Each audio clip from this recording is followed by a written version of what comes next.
नमस्कार साथियों, smart scholars YouTube channel में आपका स्वागत है। आज हम लोग मैकियावली का राज्य की उत्पत्ति के विषय में क्या मत है या क्या विचार है को पढ़ेंगे। यद्यपि मैकियावली ने राज्य की उत्पत्ति के विषय में अपना कोई स्पष्ट विचार व्यक्त नहीं किया था, किंतु उसकी जो पुस्तकें हैं प्रिंस और डिस्कोर्सेज में यत्र तत्र जो विचार पढ़ने को हमें मिलते हैं, उसके आधार पर हम उसके द्वारा राज्य की उत्पत्ति के विषय में जो वह मत रखता है अथवा विचार देता है उसको समझेंगे। मैकियावली राज्य को अस्वाभाविक संस्था मानता है। क्या मानता है? अस्वाभाविक।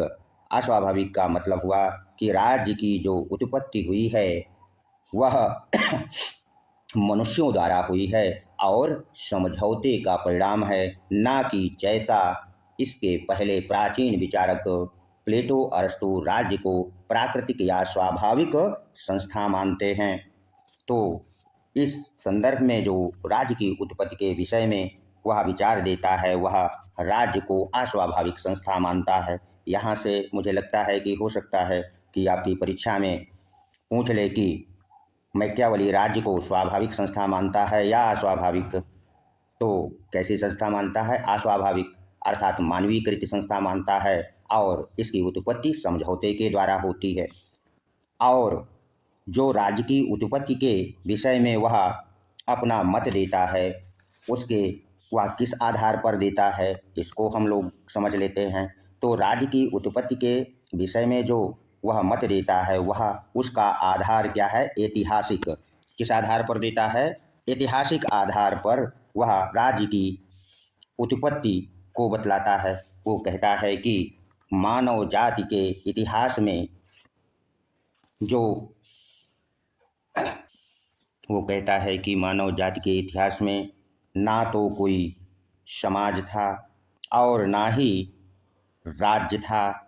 अब ना तो समाज था और ना ही राज्य था, और जिसके कारण व्यक्ति स्वच्छंद जीवन व्यतीत करता था।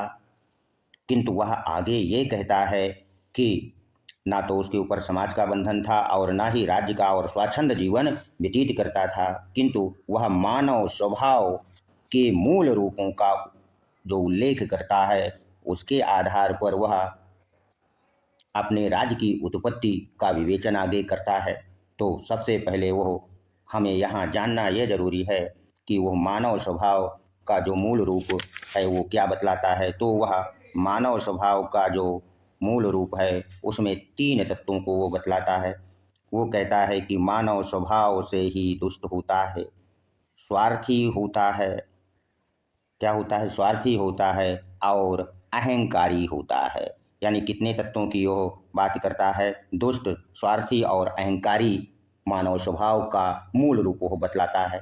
और आगे कहता है कि दुष्ट, स्वार्थी, अहंकारी होने के कारण राज्य विहीन व समाज विहीन अवस्था में वह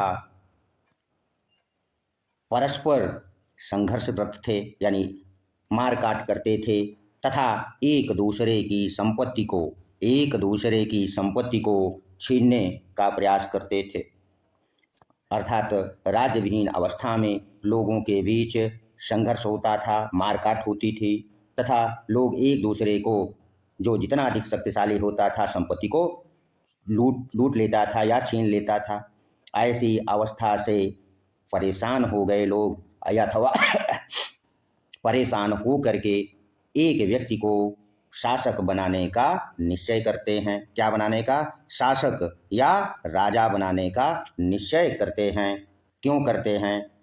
क्योंकि वो ये चाहते हैं कि ऐसा व्यक्ति शासक बने जो जन धन की रक्षा करे। जन धन, क्योंकि मनुष्य के स्वभाव में जो राज्य विहीन अवस्था की अवस्था में लोगों की जनधन हानि हो रही थी, मारकाट मची थी, लूट मार थी तथा शासक समाज को सुख सुविधा प्रदान करे। अर्थात समझौते के आधार पर उन लोगों ने यह निश्चय किया कि एक व्यक्ति को शासक बनाने का, और शासक को निश्चय बनाने का निश्चय करने के लिए वो दो बातों का उल्लेख करते हैं। पहला कि शासक उनके जनधन की रक्षा करे तथा समाज जो है मनुष्यों का उन्हें सुख सुविधाएं प्रदान करें। मैकियावली के राज्य की उत्पत्ति या समझौता या संविदा सिद्धांत का जो यह प्रतिपादन करता है, उससे यह निष्कर्ष निकलता है कि उसने शक्ति को राज्य की उत्पत्ति का महत्वपूर्ण तत्व माना है।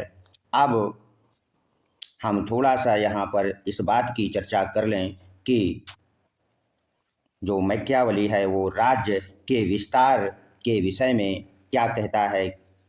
उसका कथन है कि राज्य का सदैव विस्तार होना चाहिए। क्यों होना चाहिए? वो कहता है कि एक कथन कहता है कि जो मानव का स्वभाव होता है, किसका? मानव का स्वभाव होता है वह पारे के समान होता है। अर्थात वो कहता है कि जिस प्रकार पारे का स्वभाव सदैव ऊपर की ओर चढ़ना अथवा बढ़ना होता है, उसी प्रकार मानव का स्वभाव सदैव बढ़ने की होती है।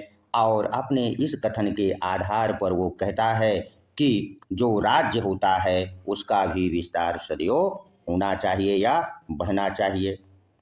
इसके लिए वह अपनी प्रसिद्ध पुस्तक प्रिंस और डिस्कोर्सेज में रोमन साम्राज्य का उदाहरण देते हुए कहता है। किस साम्राज्य का? रोमन साम्राज्य का उदाहरण देते हुए ये बतलाता है कि रोमन साम्राज्य का जो पतन हुआ है उसके पीछे उसका सदैव एक समान बने रहना तथा विस्तार की चेष्टा ना करना है। इसलिए वह राजा को ये सलाह देता है कि उसे सदैव राज्य विस्तार की चेष्टा करनी चाहिए। आगे वो ये कहता है कि उस परिस्थिति में तो राज्य विस्तार और अधिक शक्तिशाली हो जाता है जब पड़ोसी राज्य शक्तिशाली बनने का प्रयास कर रहे हों। आशा करते हैं कि आप लोगों ने मैकियावली द्वारा जो राज्य की उत्पत्ति के विषय में विचार दिया गया है उसे समझ लिए होंगे। संक्षिप्त रूप से हम यहाँ से बनने वाले प्रश्नों की भी चर्चा कर लें। आपसे जो प्रश्न इस टॉपिक से पूछा जा सकता है या संभावित प्रश्न हो सकते हैं वो क्या? पहली बात तो आपसे पूछेगा कि राज्य की उत्पत्ति के विषय में मैकियावली राज्य को स्वाभाविक संस्था मानता है या अस्वाभाविक, इसको आपने पढ़ लिया। राज्य की उत्पत्ति के विषय में वह किस तत्व को महत्वपूर्ण मानता है? वह दो तत्वों की बात करता था, एक शक्ति और एक समझौते की। तो सबसे महत्वपूर्ण तत्व शक्ति को मानता है, अर्थात शक्ति के बल पर ही राज्य की उत्पत्ति हुई है। और मानव जो राज्य के पहले किस अवस्था का उल्लेख वह करता है? तो समाज विहीन अवस्था का उल्लेख वह करता है। और राज्य की उत्पत्ति का जो वो विवरण देता है वो किस आधार पर देता है? तो इतिहास के आधार पर देता है। आशा करते हैं कि आप संक्षिप्त रूप से विवरण को समझ लिए हैं। और यदि आपकी टीजीटी पीजीटी परीक्षा से यहाँ से कोई प्रश्न पूछेगा तो आप गलत करके नहीं आएंगे। हमारा यही उद्देश्य है। यदि यह वीडियो अच्छा लगा हो तो अधिक से अधिक छात्रों को शेयर कर दीजिए ताकि उन्हें इसका अधिक से अधिक लाभ हो सके। धन्यवाद। मिलते हैं अगले वीडियो में।